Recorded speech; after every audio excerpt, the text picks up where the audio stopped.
Potrebno je da novinari budu na prvom mestu hrabri, na drugom mestu solidarni, a treće da i prvo i drugo bude omasovljeno ne samo u Srbiji nego i u regionu.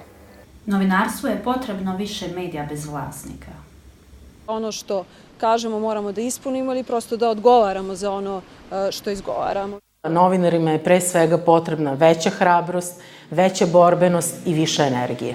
Zgjidhja vetme është që të lirohet nga mbulesa shoqëro-politike dhe të ushtrojë profesionin e tij pavarësisht pasojave.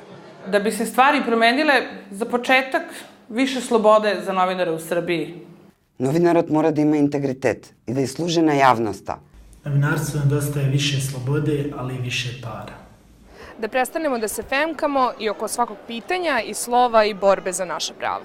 Prej problemeve kryesore me të cilat përballet jo vetëm gazetarët, po dhe gazetaria në përgjithësi janë edhe lajmet rreshme apo fake news. Për të kaluar ose për të kapërcyer këtë dukuri, gazetarët duhet të verifikojnë lajmin e të mos bijem prej e këtyre lajmeve të rreshme. Trebalo bi učiniti da se svi novinari i medijski radnici u Crnoj Gori osjećaju bezbjednije. Новинарот треба да биде професионален, етичен и пред се одговорен, што значи дека треба да штити, но не и да наштетува. Treba nam jedan pravi, snažan novinarski sindikat.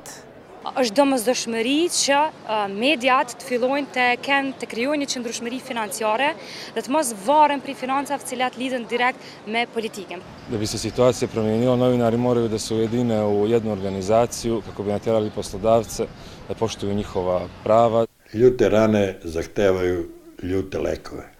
Biće nam bolje samo onda kada novinare prestanu da doživljavaju kao prijetnju sistemu i raznim interesima, samo zbog toga što tragaju za istinom. Da postanemo neko i nešto prvo sebi, a onda da nametnemo drugima da nas dožive ozbiljno.